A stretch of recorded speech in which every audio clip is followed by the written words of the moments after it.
കേരളത്തിലെ ക്ഷേത്രങ്ങളിൽ ദളിത് പൂജാരിമാർ വേണമെന്ന ആവശ്യം മുന്നോട്ട് വെച്ച് ഗുജറാത്ത് MLAയും സന്ത് സവ്യനാഥ് ദാം മഹന്തും മഹാമണ്ഡലേശ്വരുമായ ശംഭു പ്രസാദ് തുണ്ടിയ ഡൽഹിയിൽ ജനം ടിവിയോട് സംസാരിക്കുന്ന വേളയിലാണ് അദ്ദേഹം ഇക്കാര്യം ആവശ്യപ്പെട്ടത്.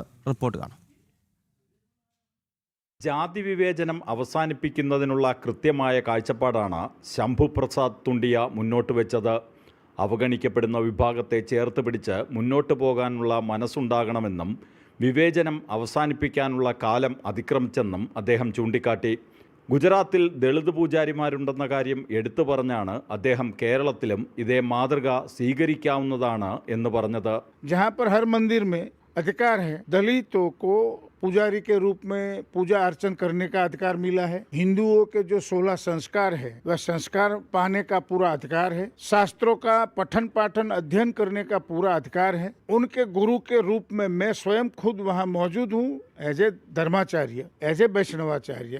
मैं वहाँ पर बड़ा मठ चला रहा हूँ। तो मैं आपके माध्यम से ये करबद्ध प्रार्थना करना चाहूँगा कि अगर केरल या दूसरे राज्यों में രാജ്യത്താകെ ഇതേ രീതിയിൽ ചിന്തിക്കാൻ കഴിഞ്ഞാൽ അത് വലിയ മാറ്റത്തിന് വഴിവെക്കുമെന്ന് അദ്ദേഹം കൂട്ടിച്ചേർത്തു. ജാതി വിവേചനം അവസാനിപ്പിക്കുന്നതിനുള്ള നടപടികളാണ് വേണ്ടതെന്നും അതിനുള്ള ഏറ്റവും നല്ല മാർഗമാണ് ദളിത് പൂജാരികളെന്നും അദ്ദേഹം കൂട്ടിച്ചേർത്തു. भारतवर्ष के खास करके सदर्न इंडिया के जितने भी राज्य है, उत्तर भारत के जितने राज्य है, नॉर्थ ईस्ट है, अपना ये साउथ ईस्ट इंडिया है, उसमें अगर ऐसी गुजरात वाली डिजाइन कहीं ना कहीं अधिकार क्षेत्र में आता है तो हमारे पास बहुत सारे कर्मकांड करने वाले ऐसे लड़के हैं जो मौजूद हैं।